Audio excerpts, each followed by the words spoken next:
अरे अब कुछ मत पूछ विमला, लाख जतन करने के बाद भी महीने के आखिर तक हाथों में चमन्नी भी नहीं बच पाती। कभी अपने लिए कोई छोटी सी भी चीज लेनी हो तो 10 बार सोचना पड़ता है।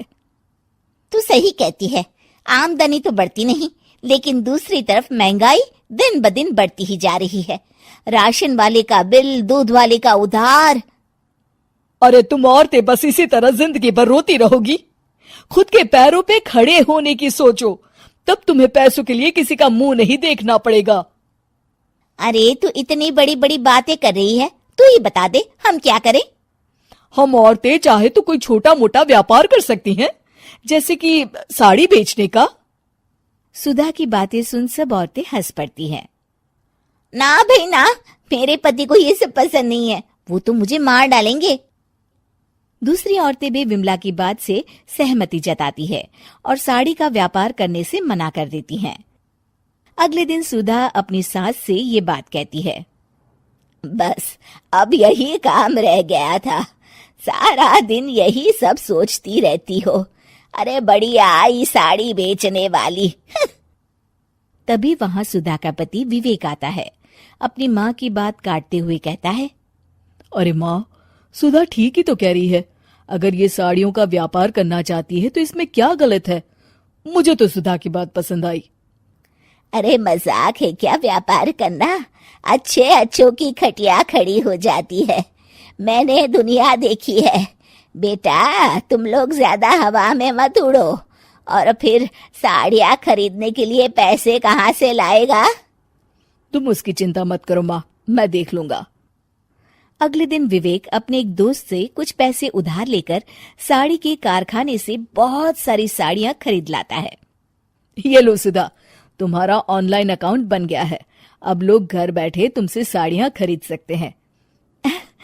ये तो बहुत अच्छी बात है। हाँ, और इतना ही नहीं, मैंने इसमें सभी नई डिजाइन की साड़ियों की फोटो भी अपलोड कर दी है। अब बस तुम देखती जाओ। कुछ दिनों के बाद।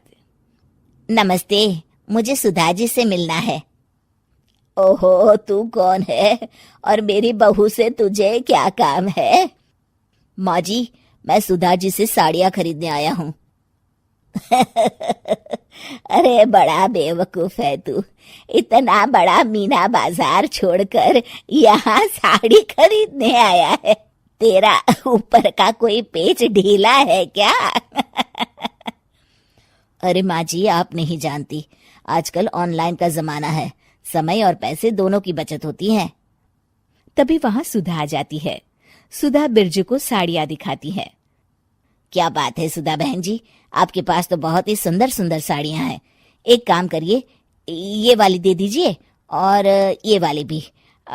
छोड़िए, एक काम करिए, ये सभी ही दे दीजिए। सुधा की सास हैरान रह जाती है। अरे इतनी साड़ी का तू करेगा क्या? अरे माँ जी, मेरी बीवी पहनेगी। अरे कितनी बीवियां है तेरी? माँ जी, आप भी ना, बीवी तो एक ही है। पहले तो मैं 2-4 साड़ियाँ लेने आया था, लेकिन अब पूरी 20 साड़ियाँ ले जा रहा हूँ। ये लीजिए सुधा बहन जी, आपके पैसे। चलता हूँ। धीरे धीरे सुधा के द्वारा घर में खोली गई छोटी सी दुकान चल पड़ती है और देखते ही देखते सुधा के घर ग्राहकों की लाइन लग जाती है। पैसों की आमदनी देख सुधा की सास की आंखें फटी की फटी रह जाती है। जा बहू, अब तू थोड़ा आराम कर ले, इन लोगों को मैं साड़ियाँ दिखा देती हूँ। माँ जी आप? अरे हाँ हाँ, अब जा भी। इस तरह सुधा की सास भी उसके कारोबार में हाथ बटाने लगती है। देखो सुधा, तुम्हारा व्यापार तो चल पड़ा। पिछले कुछ महीनों में इतनी कमाई हुई है कि तुम्हें यकीन नहीं होगा। सच? हाँ, और तुम्हें पता है माँ, दोस्त से लिया हुआ उधार भी चुकता करके अच्छे खासे पैसों की बचत भी हो गई है। सुधा की सास अपनी बहू और बेटी की कामयाबी पर बड़ा खुश होती है। बहू की तरक्की देख के मैं बहुत खुश हूँ बेटा। तूने साबित कर दिया कि अगर पति का सपोर्ट मिले तो पत्नी कुछ भी कर सकती है। जी माँ जी, आपने बिल्कुल सही कहा।